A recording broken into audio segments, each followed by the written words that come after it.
Magandang umaga sa ating lahat.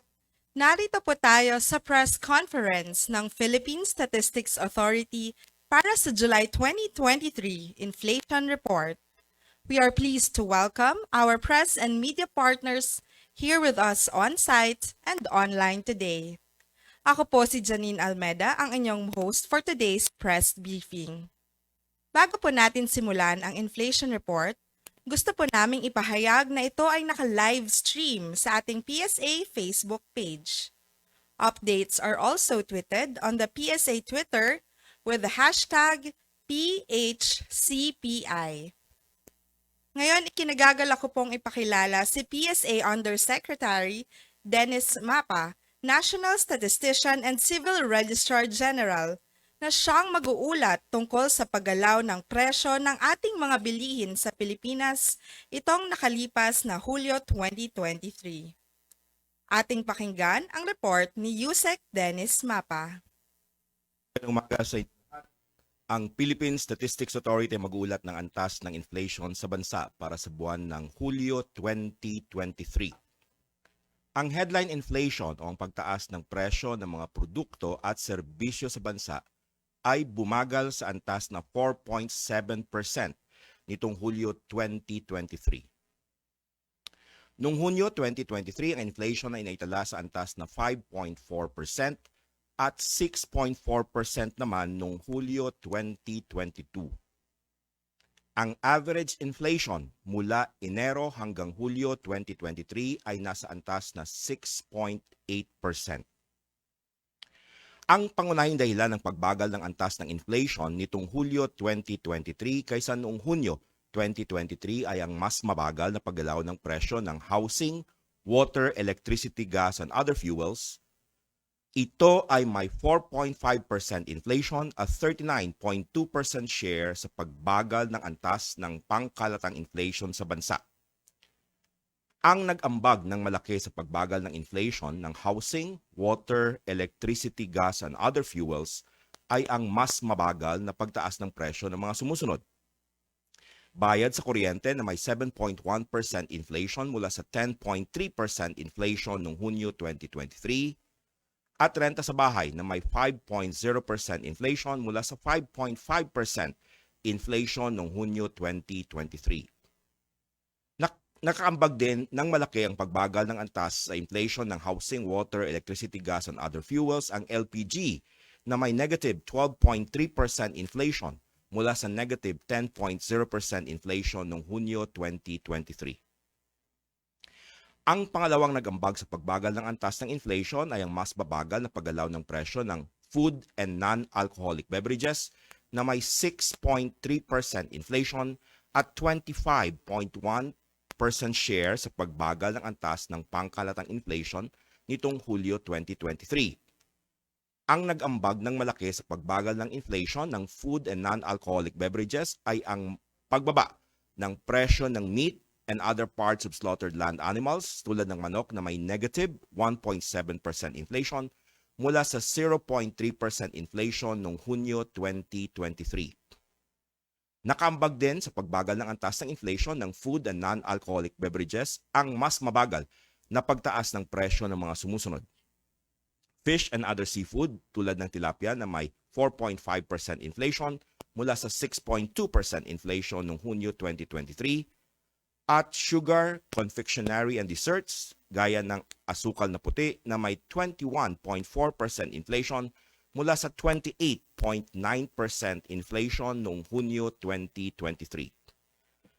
Ang pangatlong nag-ambag sa pagbagal ng antas ng inflation ay ang pagbaba ng presyo ng transport na may negative 4.7% inflation at 24.1% share sa pagbagal ng antas ng inflation sa bansa nitong Hulyo 2023.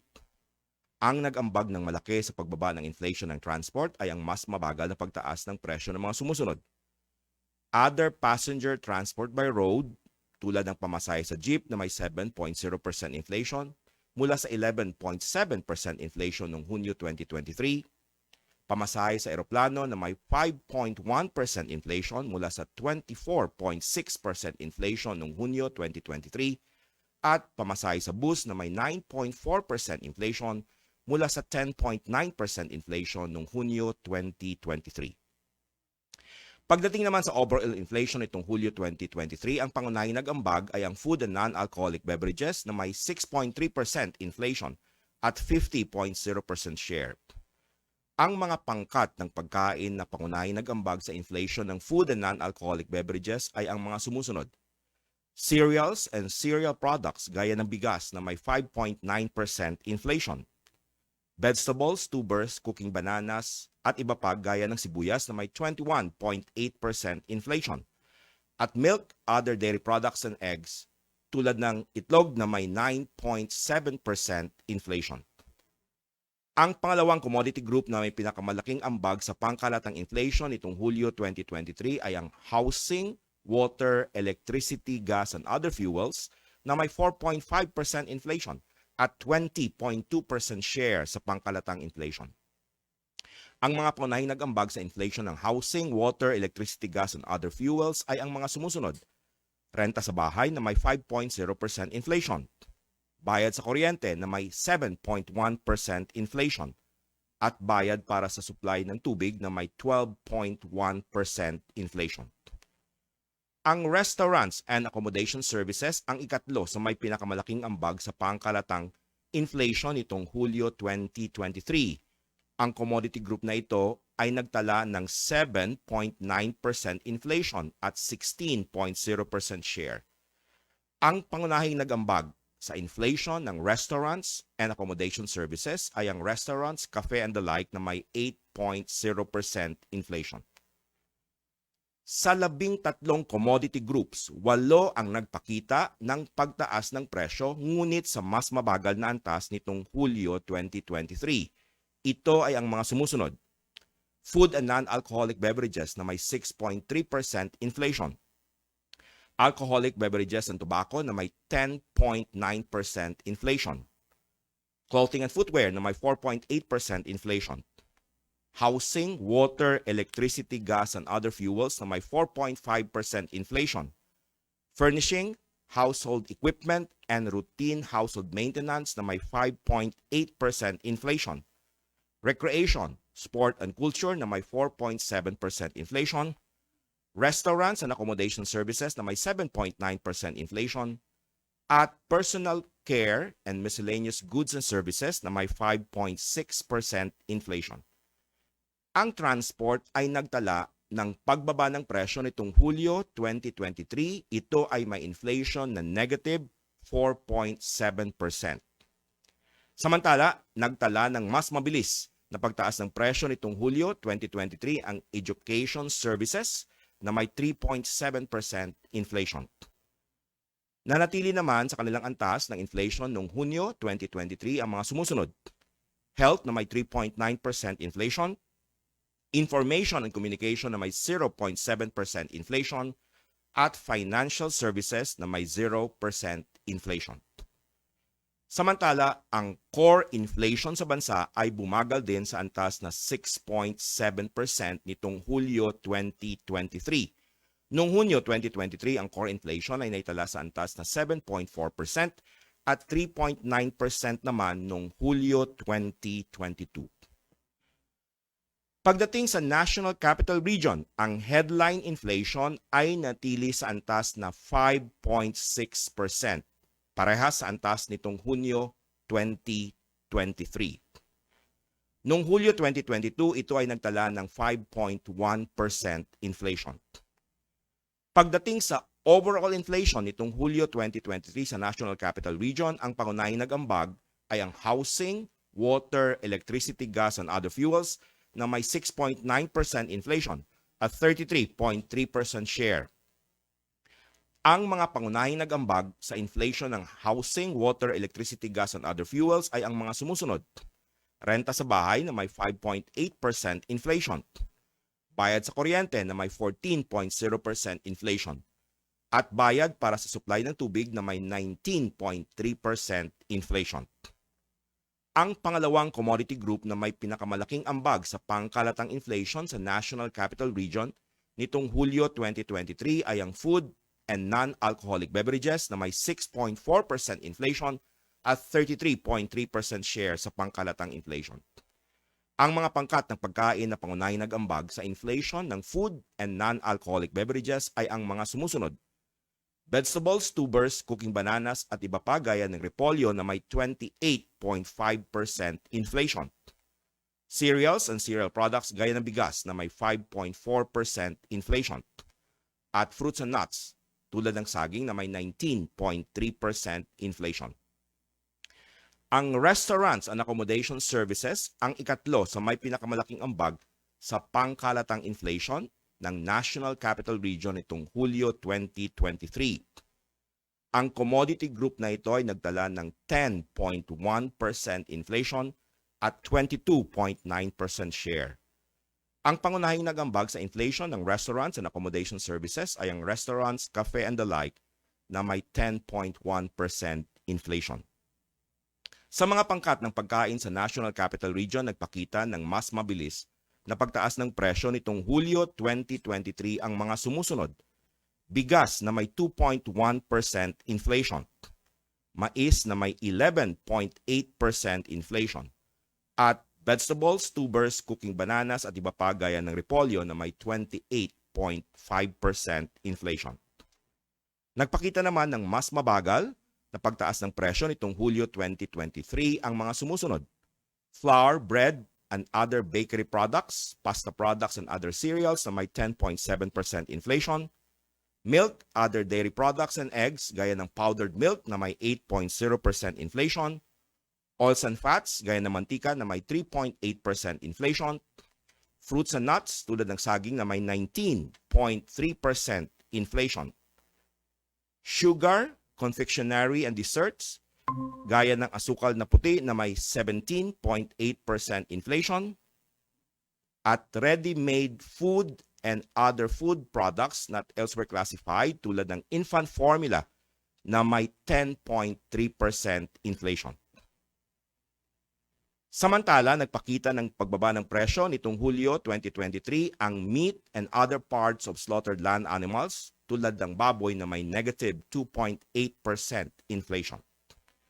Ang fish and other seafood gaya ng dalag ay nanatili sa antas na 5.1% inflation nitong Hulyo 2023. Sa mga lugar sa labas ng National Capital Region, ang inflation nitong Hulyo 2023 ay bumagal din sa antas na 4.4%. Noong Hunyo 2023, ito ay naitala sa antas na 5.3% at 6.8% naman noong Hulyo 2022. Sa mga lugar sa labas ng National Capital Region, ang pangunahing dahilan ng pagbagal ng antas ng inflation ay ang mas mabagal na pagtaas ng presyo ng housing, water, electricity, gas, and other fuels na may 3.8% inflation at 35.6% share sa pagbagal ng antas ng inflation nitong Hulyo 2023. Ito ay dahil sa mas mabagal na pagtaas ng presyo ng mga sumusunod: bayad sa kuryente na may 5.2% inflation mula sa 9.5% inflation noong Hunyo 2023, at renta sa bahay na may 4.7% inflation mula sa 5.5% inflation noong Hunyo 2023. Nakaambag din ng malaki sa pagbagal ng antas ng inflation ng housing, water, electricity, gas, and other fuels ang mas mabilis na pagbaba ng presyo ng LPG na may negative 12.2% inflation mula sa negative 10.0% inflation noong Hunyo 2023. Ang pangalawang commodity group na nag-ambag sa pagbagal ng antas ng inflation sa mga lugar sa labas ng National Capital Region ay ang food and non-alcoholic beverages na may 6.2% inflation at 33.3% share sa pagbagal ng antas ng inflation nitong Hulyo 2023. Ito ay dahil sa mas mabilis na pagbaba ng presyo ng meat and other parts of slaughtered land animals tulad ng manok na may negative 1.5% inflation mula sa 0.8% inflation noong Hunyo 2023.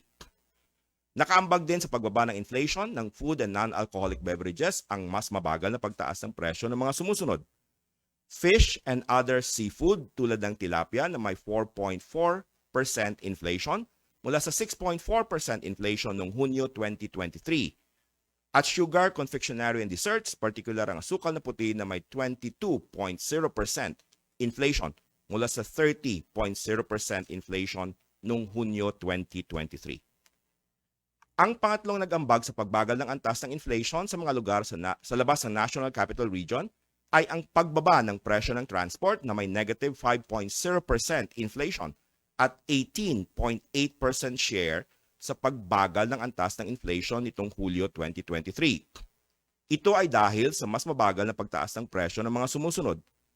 Other passenger transport by road tulad ng pamasahe sa jeep na may 7.2% inflation mula sa 11.9% inflation noong Hunyo 2023.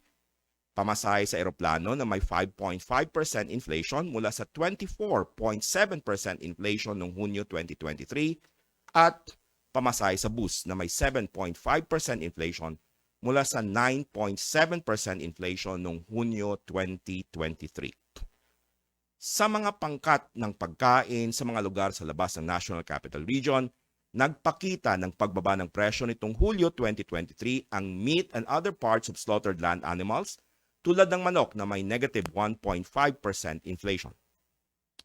Nagpakita naman ng mas mabagal na pagtaas ng presyo sa mga lugar sa labas ng National Capital Region ang mga sumusunod na pangkat ng pagkain. Flour, bread, and other bakery products, pasta products, and other cereals na may 10.0% inflation. Fish and other seafood gaya ng tilapia na may 4.4% inflation.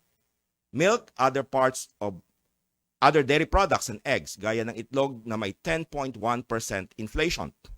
Oils and fats tulad ng mantika na may 1.6% inflation. Fruits and nuts gaya ng mangga na may 6.3% inflation.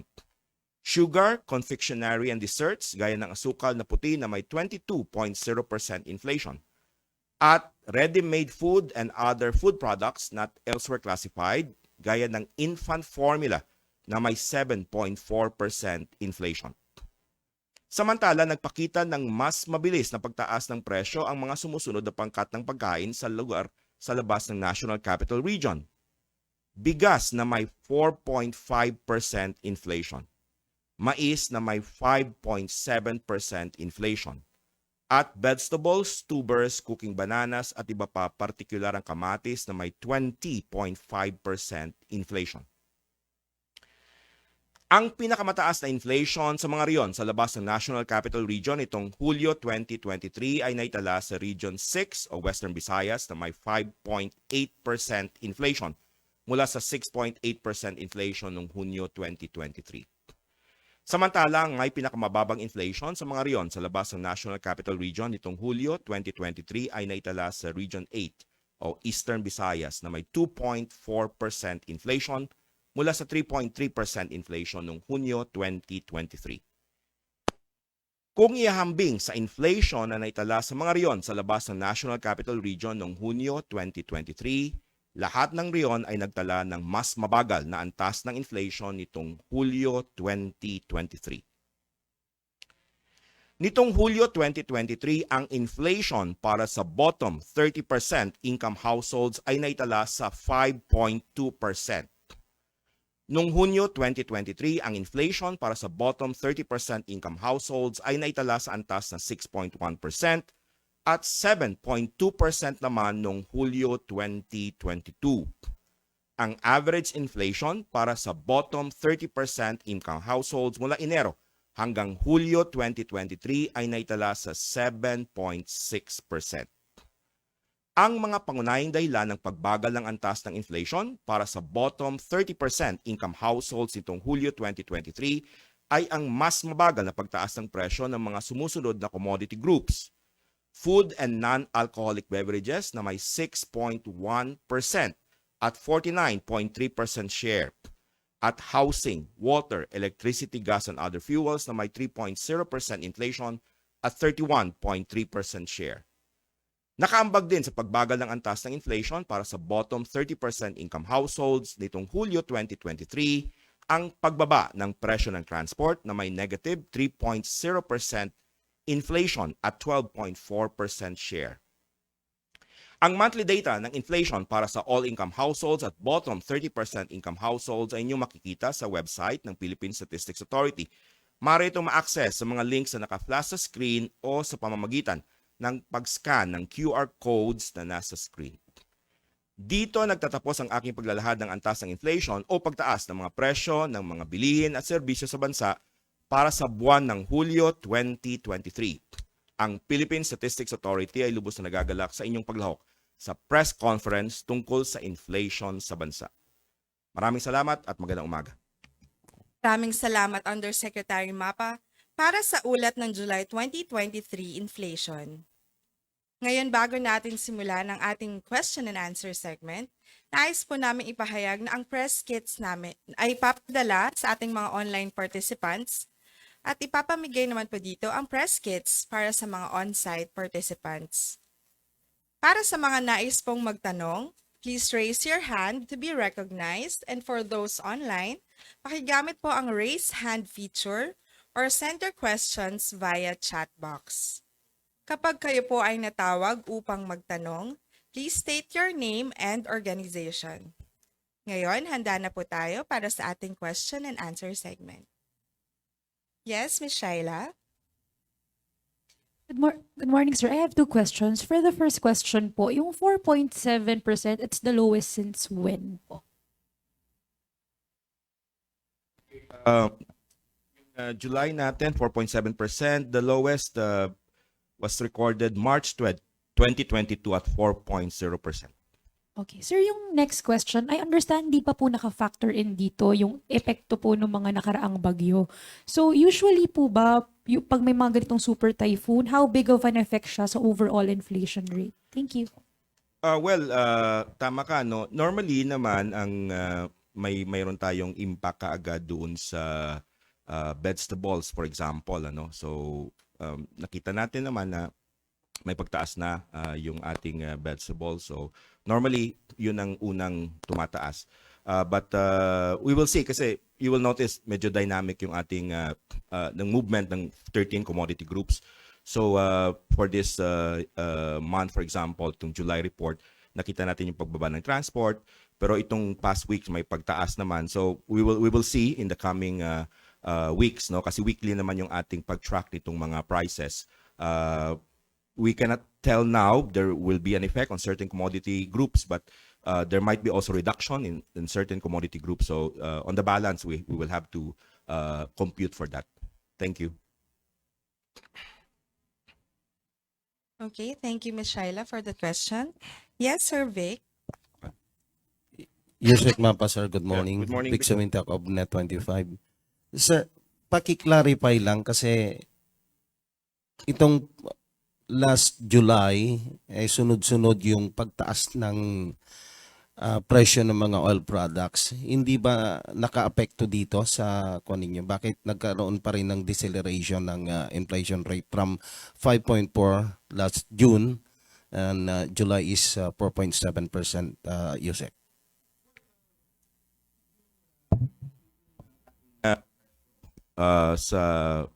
Yung inflation natin in general, first yung tingnan natin yung weight sa basket.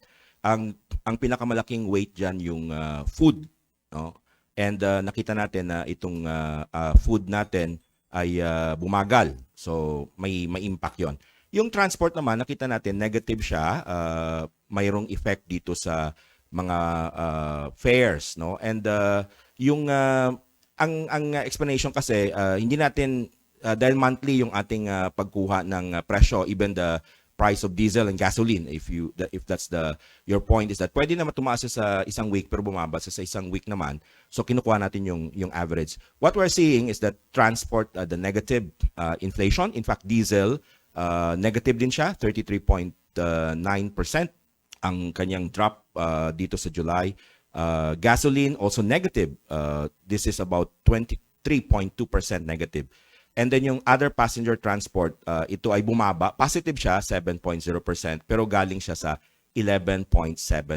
So may pagbagal talaga dun sa presyo ng transport commodity group as a group. Thank you. So just another clarification on food and non-alcoholic. Doon sa foods, kasi malaki rin ang ambag niya sa pagbaba. Pero what about the prices of rice na nakikita natin ay tumataas? Yeah, tama kayo. yung ating cereal, please. Yung ating cereal inflation kanina, sabi ko nga ito yung tumaas. It is 4.3%, no? Nandun yung bigas under that category. Yung rice natin, to be specific, yung ating rice ay yung rice inflation overall ay 4.2% noong July versus this is 3.6% noong June. So tama kayo, may pagtaas siya. Yung weight nitong rice, alam naman natin, ang weight nito sa basket ay 9%.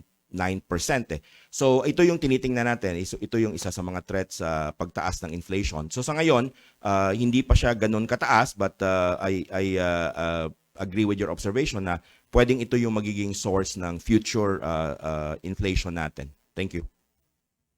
Thank you, Sir Vic. Sir, in connection with the rice inflation, a question from Ms. Eileen Menchas of Abante Online. Maari po bang mailarawan ang trend sa inflation ng bigas simula noong nakaraang taon at gaano po ba kalaki ang share nito sa food inflation kung ikukumpara sa meat and fish? Ang basket natin, ang malaki talaga sa all-income household, yung rice as a single commodity. Ito yung pinakamataas na weight niya, 8.9%. So mga 9% siya. And mas malaki pa ito kung doon sa bottom 30%, no, nasa 20% ito. So talagang nakita naman natin in the past years, no, if you're tracking the report of Philippine Statistics Authority in 2018, for example, ito yung isa sa mga major sources of inflation. Ngayon, yung ating meat, hindi yan, ano yan, may significant weight din siya, mga 6.4%. But as I've said, it is decreasing because of the chicken, no. So ang contribution ng rice food inflation lang is 1.1 percentage points. Now, in terms of the inflation, yung parang sinasabi mo na time series, tumataas na ito at the national level since February. So Feb siya 2.2, March 2.6, April 2.9, May 3.4, June 3.6 at ngayong July 4.2. That is the picture of the rice inflation for this year. Thank you very much, Eileen. Thank you very much, NS. Okay, for our next question, we have another question here on site, Ms. Sandra of GMA. Yes, sir. Sir, follow-up ko lang yun. So because of that, do you see the earlier projection of the BSP happening na we can be within target maybe at the before the year ends or early next year? The inflation of 2.4, 2 to 4%, sir.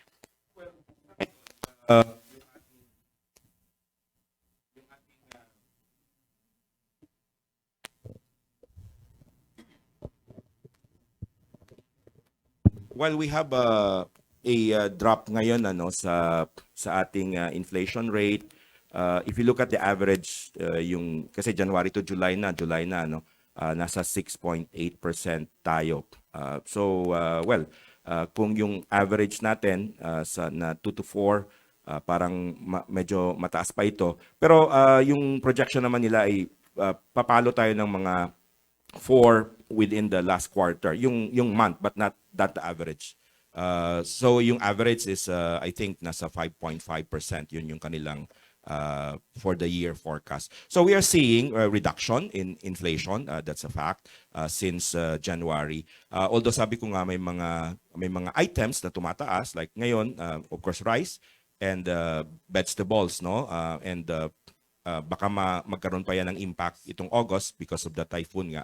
And siguro kung titingnan din natin, mas malaki yung drop sa areas outside National Capital Region dahil pumalo na tayo doon kanina sa below even the average na 4.7%.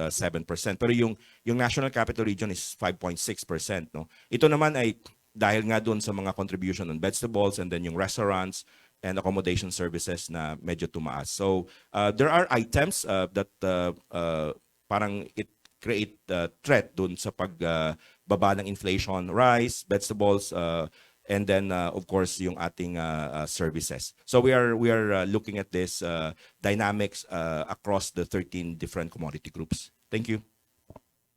Thank you, NS. Thank you, Ms. Sandra, for that question. Okay, let's proceed to another question online from Ms. Eileen Mencias of Abante.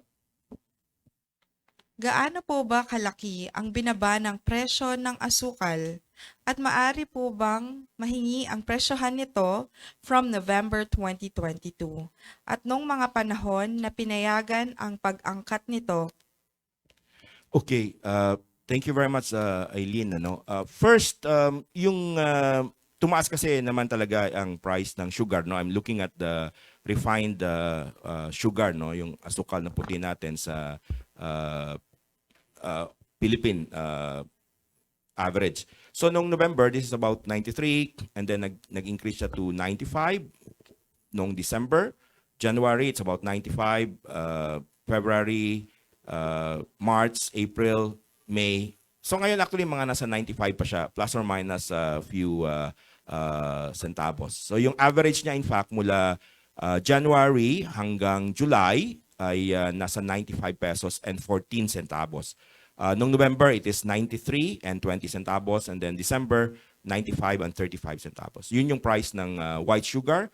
Yung brown sugar naman, brown sugar, nagsimula rin siyang umakyat noong November.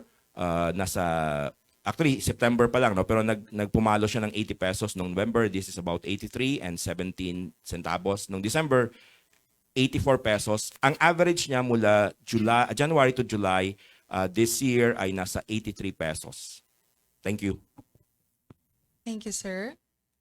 Yes, we have a question on site. Ms. Carrie of CNN.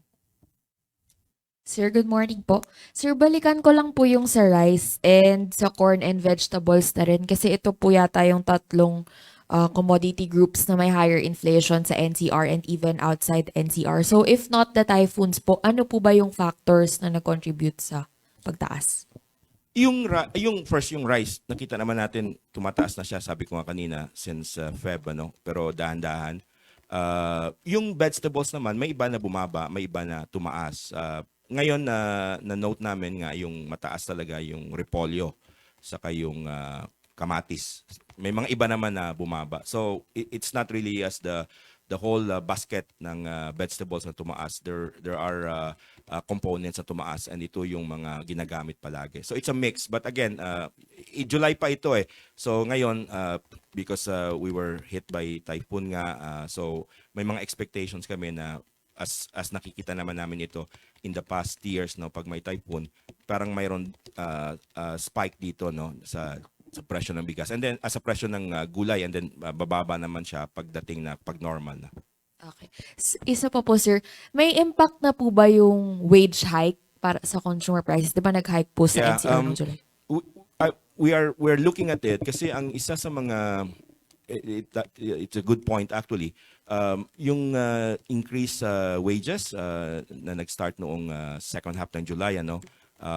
So titingnan namin yung first half versus the second half. Pero ang isa sa mga nakita natin kanina, at least for the NCR, ano, kasi ito yung unang nag-take effect, you will notice tumaas nga yung ating restaurant and accommodation services. So this is really a combination of yung raw material, which is the food, and then the services. So posibleng dito nanggaling, but the staff will have to scrutinize it.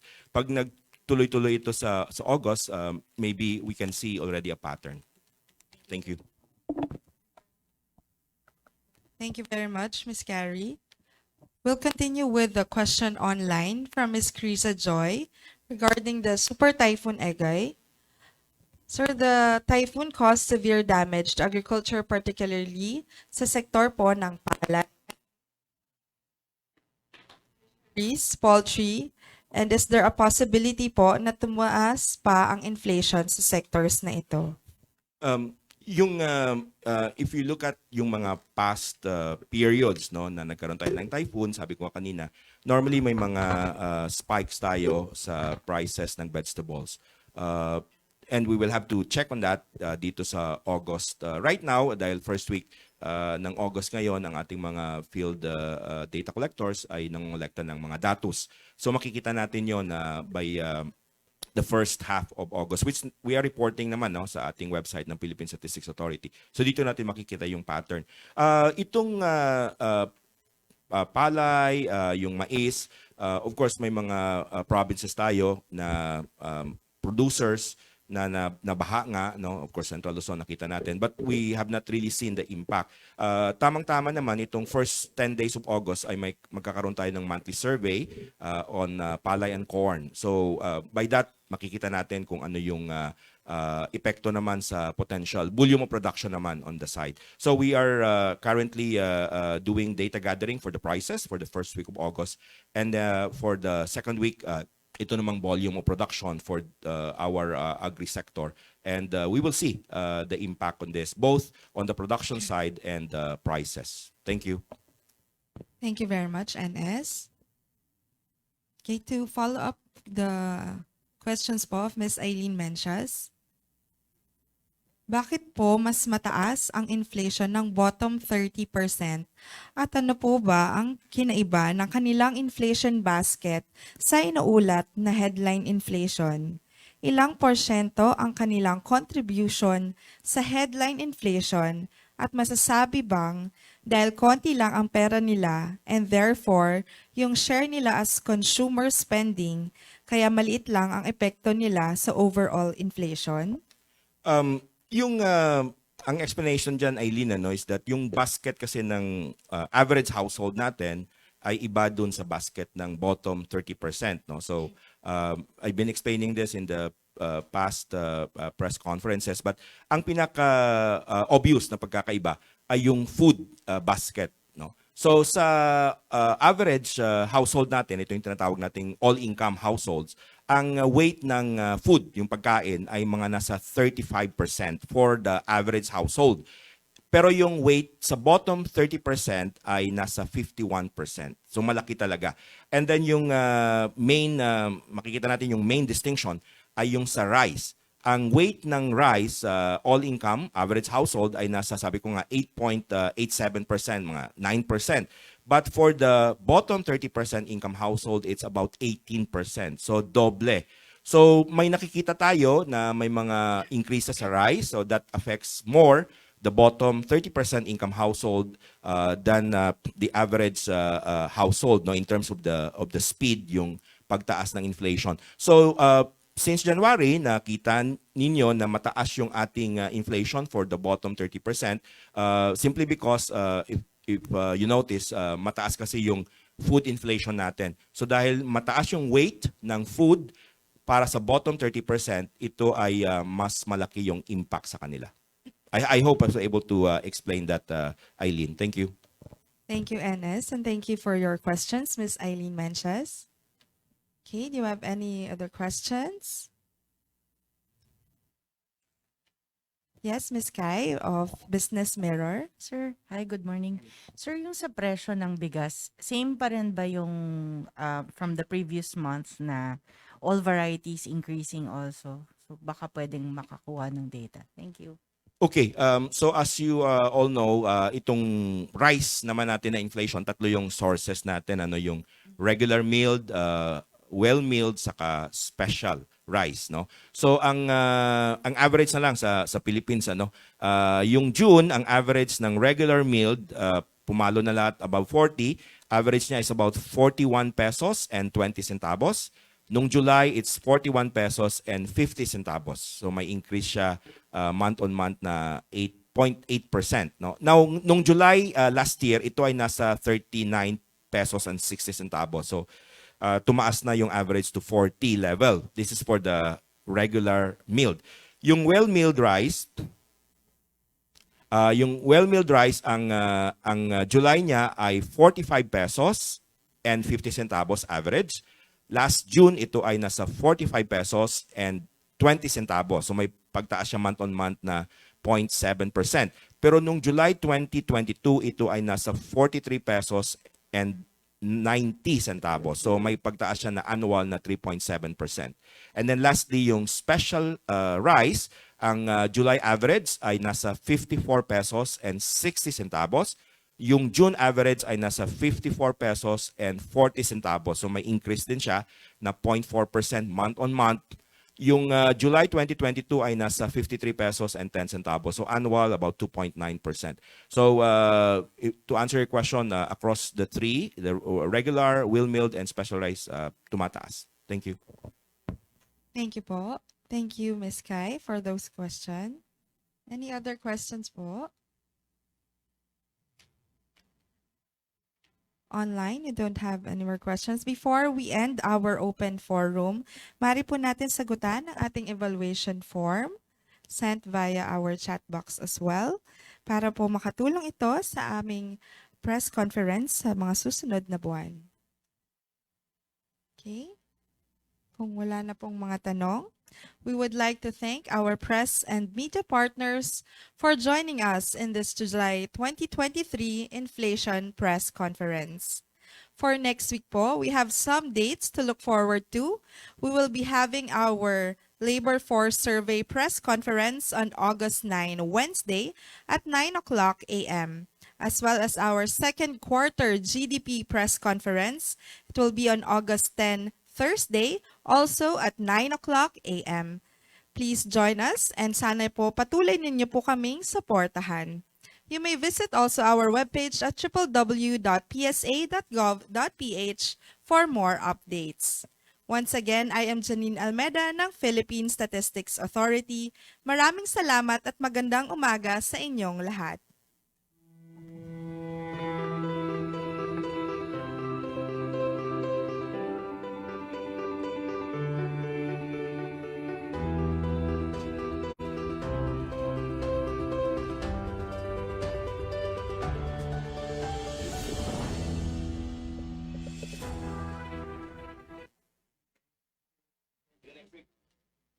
Thank you, sir.